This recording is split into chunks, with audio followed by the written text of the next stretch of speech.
ओम शांति। आज 9 मार्च 2024 की साकार मधुर मुरली है। आज की मुरली में बाबा बोले, मीठे बच्चे, अब वापस जाना है, इसलिए पुरानी देह और पुरानी दुनिया से उपराम बनो। अब वापस जाना है, इसलिए पुरानी देह और पुरानी दुनिया से उपराम बनो। अपनी बैटरी चार्ज करने के लिए योग की भट्ठी में बैठो। प्रश्न है,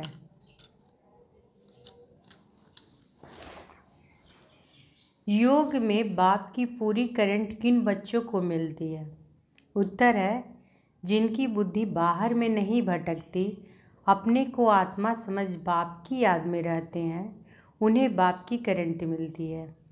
बाबा बच्चों को सकाश देते हैं।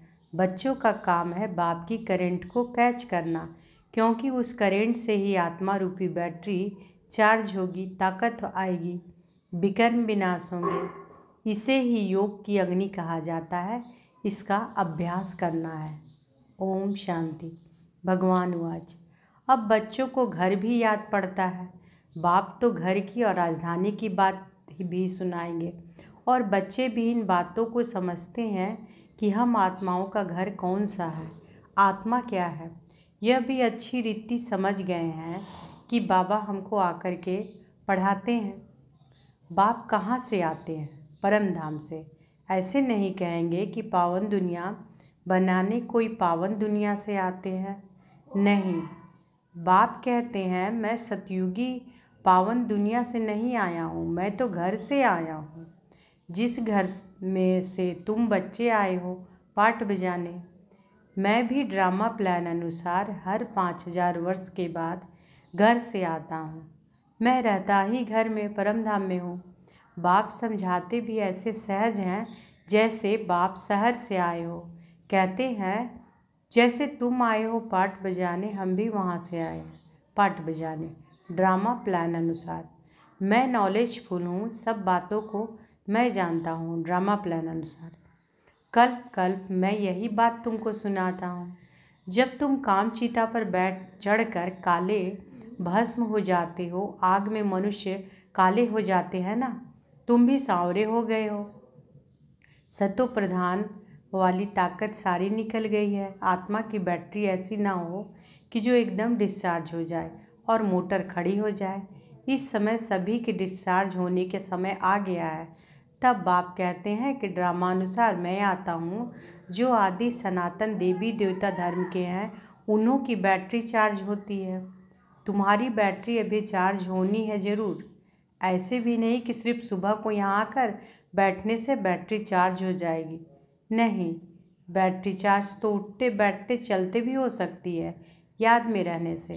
तो बाबा क्या कह रहे हैं? बैटरी चार्ज करने का क्या है उपाय? बाबा को याद करने का।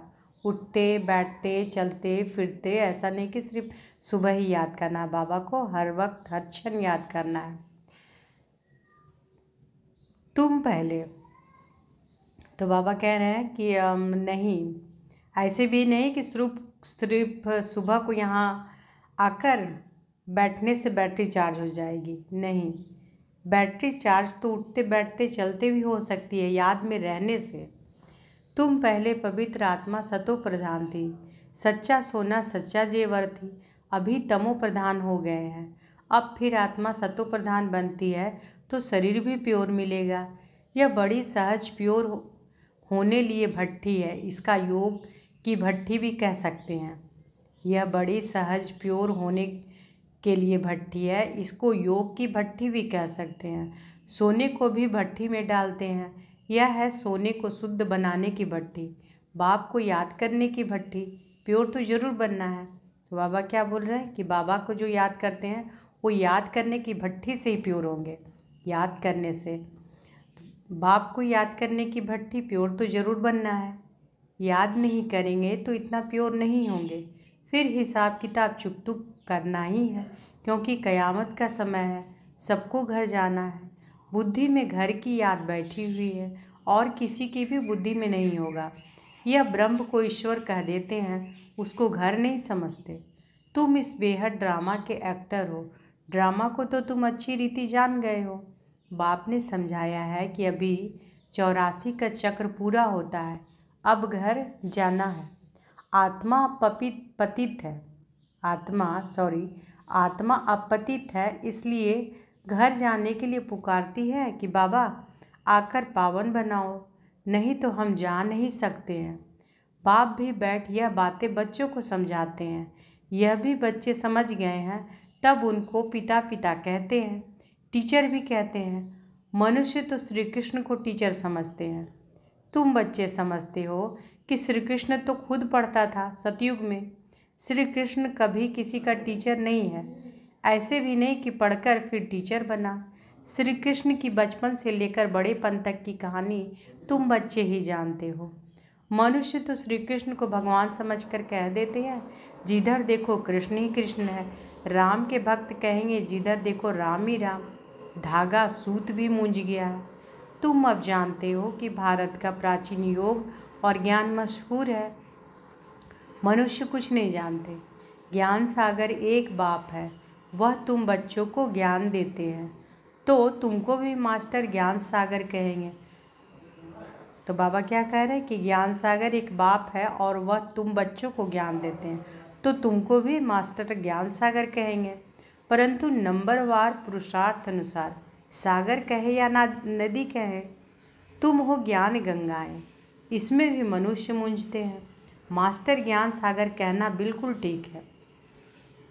बाप बच्चों को पढ़ाते हैं, मेल फीमेल की बात नहीं। वर्षा भी तुम सब आत्माएं लेती हो, इसलिए बाप कहते हैं कि देही अभिमानी बनो। जैसे मैं परम आत्मा ज्ञान सागर, वैसे तुम भी ज्ञान सागर हो। मुझे परम पिता परमात्मा कहा जाता है। मेरी ड्यूटी सबसे ऊंची है। राजा रानी की ड्यूटी भी सबसे ऊंची होती है ना, तुम्हारी भी ऊंची रखी गई है। यहाँ तुम जानते हो कि हम आत्माएं पढ़ती हैं, परमात्मा पढ़ाते हैं, इसलिए देही अभिमानी भव। सब ब्रदर्स हो जाते हैं। बाप कितनी मेहनत करते हैं। अभी तुम आत्माएं ज्ञान दे रही हो, फिर वहाँ जाएगी तो प्रारब्ध चलती है। वहाँ सबका बदली प्रेम रहता है, वहाँ सबका ब्रदरली प्रेम रहता है।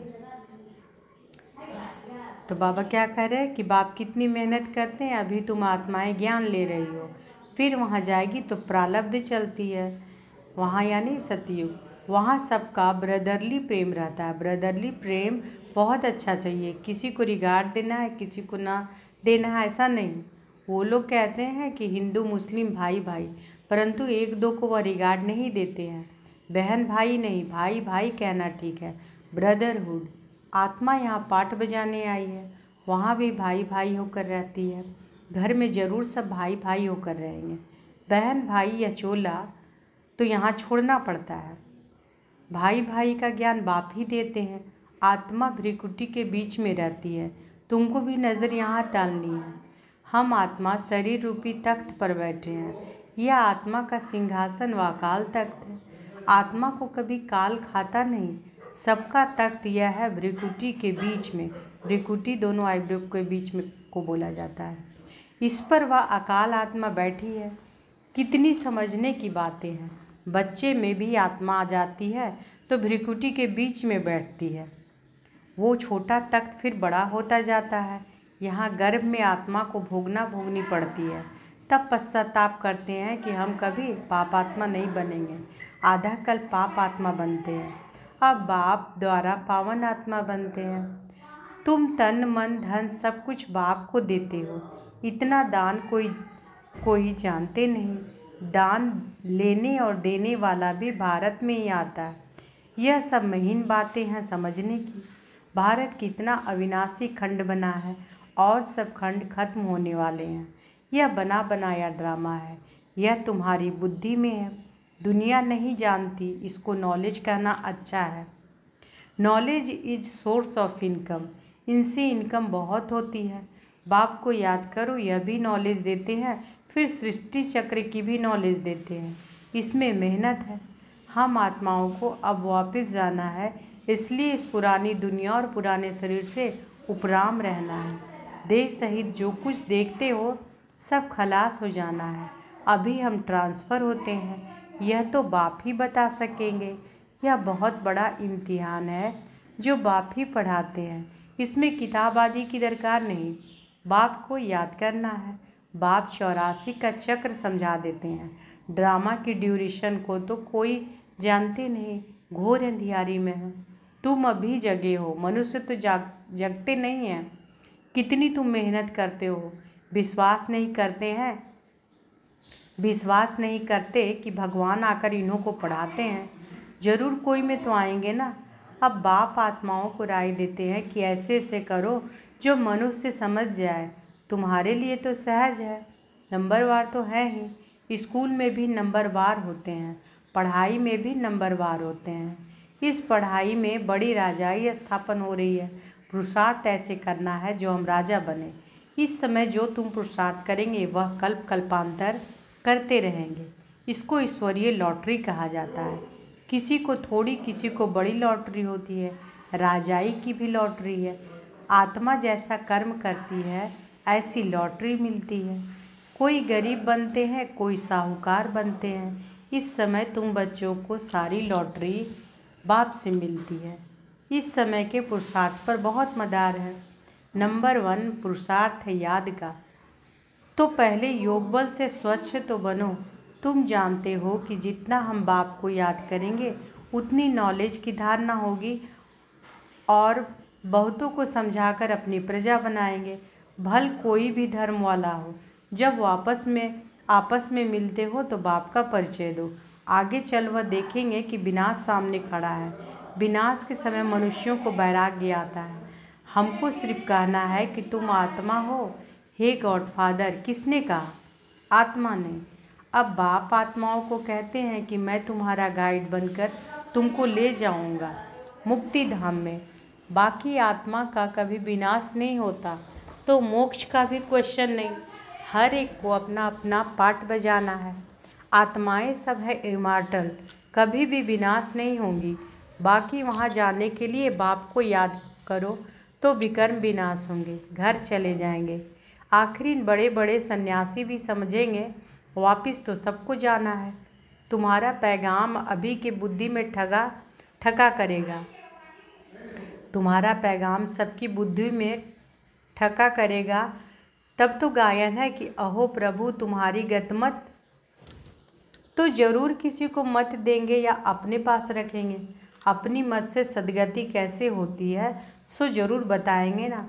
फिर वह कहते हैं कि तुम्हारी गति मत तुम जानो, हम नहीं जानते हैं। यह भी कोई बात है? बाप कहते हैं इस श्रीमत से तुम्हारी गति हो जाती है। अभी तुम जानते हो कि बाबा जो जानते हैं वह हमको सिखलाते हैं। तुम कहेंगे कि हम बाबा को जानते हैं। वो गाते हैं कि तुम्हारी गति मत तुम जानो, परंतु तुम ऐसे नहीं कहेंगे। बुद्धि में सारा ज्ञान बैठ जाए, इसमें भी टाइम लगता है। संपूर्ण तो अभी कोई बना नहीं है। संपूर्ण बन जाए तो यहाँ से चला जाए, जाना तो है नहीं। अब सब पुरुषार्थ कर रहे हैं। बाबा को भल पहले जोर से वैराग्य आया, देखा डबल सिरताज बनता हूँ। यह भी ड्रामानुसार बाबा ने दिखाया। मैं तो झट खुश हो गया, खुशी के मारे सब कुछ छोड़ दिया। विनाश भी देखा तो चतुर्भुज भी देखा। समझा अभी राजाई मिलती है, थोड़े रोज में विनाश हो जाएगा, ऐसा नशा चढ़ गया। अभी तो समझते हैं कि यह तो ठीक है, राजधानी बनेगी या बहुतों को राजाई मिलनी है। एक हम जाकर क्या करेंगे, यह ज्ञान अभी मिलता है। पहले खुशी का पारा चढ़ गया। पुरुषार्थ तो सबको करना है। तुम पुरुषार्थ के लिए बैठे हो, सुबह को याद में बैठते हो। यह बैठना भी अच्छा है। जानते हो बाबा आया है, बाप आया है, दादा आया है। यह तो गुड़ जाने गुड़ की गुथली जाने, यह तो गुड़ जाने गुड़ की गोथली जाने। एक एक बच्चे को देखते रहेंगे, एक एक को बैठ सकाश देते हैं। योग की अग्नि है ना, योग अग्नि से उनका विकर्म भस्म हो जाए। जैसे कि बैठकर लाइट देते हैं, एक एक आत्मा को सर्च लाइट देते हैं। जैसे बाप कहते हैं कि मैं हर एक आत्मा को बैठ करंट देता हूँ, ताकत भरती जाए। अगर उसकी बुद्धि बाहर में होगी तो फिर करंट को कैच नहीं कर सकेंगे। बुद्धि कहाँ ना कहाँ भटकती रहेगी, उसको मिलेगी फिर क्या। कहते हैं मिठरा धूर धुरा है तुम प्यार करेंगे तो प्यार पाएंगे। बुद्धि बाहर भटकती रहेगी तो बैटरी चार्ज नहीं होगी। बाप बैटरी चार्ज करने आता है, उसका फ़र्ज है सर्विस करना। बच्चे स्वीकार करते हैं वह नहीं, यह तो उनकी आत्मा जाने किस ख्यालात में बैठे हैं। यह सब बातें बाप समझते हैं। मैं भी परम आत्मा हूँ, मुझ बैटरी के साथ योग लगाते हो, मैं भी सकाश दूंगा। बहुत प्यार से एक एक को सकाश देता हूँ। तुम तो बैठेंगे बाप को याद करने। बाप कहते हैं कि मैं एक एक आत्मा को सकाश देता हूँ, सामने बैठ लाइट देता हूँ। तुम तो ऐसे नहीं करेंगे। जो पकड़ने वाले होंगे वह पकड़ेंगे और उनकी बैटरी चार्ज होगी। बाबा दिन प्रतिदिन युक्तियाँ तो बताते रहते हैं, बाकी समझा ना समझा यह तो नंबरवार स्टूडेंट पर मदार है। तुम्हें बहुत तरावटी माल मिल रहा है, कोई हजम भी करे ना, बड़ी लॉटरी है। जन्म जन्मांतर कल्प कल्पांतर की लॉटरी है, इस पर पूरा अटेंशन देना है। बाबा से हम करेंट ले रहे हैं। बाप भी भ्रिकुटी के बीच में बैठा है, बाजू में। तुमको भी अपने को आत्मा समझ बाबा को याद करना है, ना कि ब्रह्मा को। तो बाबा क्या कह रहे हैं कि तुमको भी अपने को आत्मा समझ बाबा को याद करना है, ना कि ब्रह्मा को। हम उनसे योग लगा कर बैठे हैं, उनको देखते ही हम उनको देखते हैं। हम उनसे योग लगा कर बैठे हैं, उनको देखते भी हम उनको देखते हैं। आत्मा की ही बात है ना। अच्छा, मीठे मीठे सिकिले दे बच्चों प्रति माता पिता बाप दादा का याद प्यार और गुड मॉर्निंग। रूहानी बाप की रूहानी बच्चों को नमस्ते। हम रूहानी बच्चों की रूहानी माता पिता बाप दादा को याद प्यार गुड मॉर्निंग और नमस्ते नमस्ते नमस्ते। शुक्रिया बाबा, शुक्रिया। धारणा के लिए मुख्य सार पहला है, आत्मा को स्वच्छ बनाने के लिए सवेरे सवेरे बाप से सर्च लाइट लेनी है। बुद्धि योग बाहर से निकाल एक बाप में लगाना है, बाप की करंट को कैच करना है। आत्मा को स्वच्छ बनाने के लिए सवेरे सवेरे बाप से सर्च लाइट लेनी है। बुद्धि योग बाहर से निकाल एक बाप में लगाना है, बाप की करंट को कैच करना है। दूसरा, आपस में भाई भाई के सच्चे लव से रहना है, सबको रिगार्ड देना है। आत्मा भाई अकाल तख्त पर विराजमान है, इसलिए भ्रिकुटी में भी देखकर बात करनी है। आज बाबा वरदान दिए हैं, अपने संपर्क द्वारा अनेक आत्माओं की चिंताओं को मिटाने वाले सर्व के प्रिय भव। अपने संपर्क द्वारा अनेक आत्माओं की चिंताओं को मिटाने वाले सर्व के प्रिय भव। वर्तमान समय व्यक्तियों में स्वार्थ भाव होने के कारण और वैभवों द्वारा अल्पकाल की प्राप्ति होने के कारण आत्माएं कोई न कोई चिंता में परेशान है। आप शुभचिंतक आत्माओं के थोड़े समय का संपर्क भी उन आत्माओं की चिंताओं को मिटाने का आधार बन जाता है। आज विश्व को आप जैसी शुभ चिंतक आत्माओं की आवश्यकता है, इसलिए आप विश्व को अति प्रिय हो। स्लोगन है, आप हीरे तुल्य आत्माओं के बोल भी रत्न समान मूल्यवान हो। आप हीरे तुल्य आत्माओं के बोल भी रत्न समान मूल्यवान हो। तो आज के महावाक्य में बाबा बोले कि अब वापस जाना है, इसलिए पुरानी देह और पुरानी दुनिया से उपराम बनो। अपनी बैटरी चार्ज करने के लिए योग की भट्ठी में बैठो। अच्छा, शुक्रिया बाबा, शुक्रिया। ओम शांति।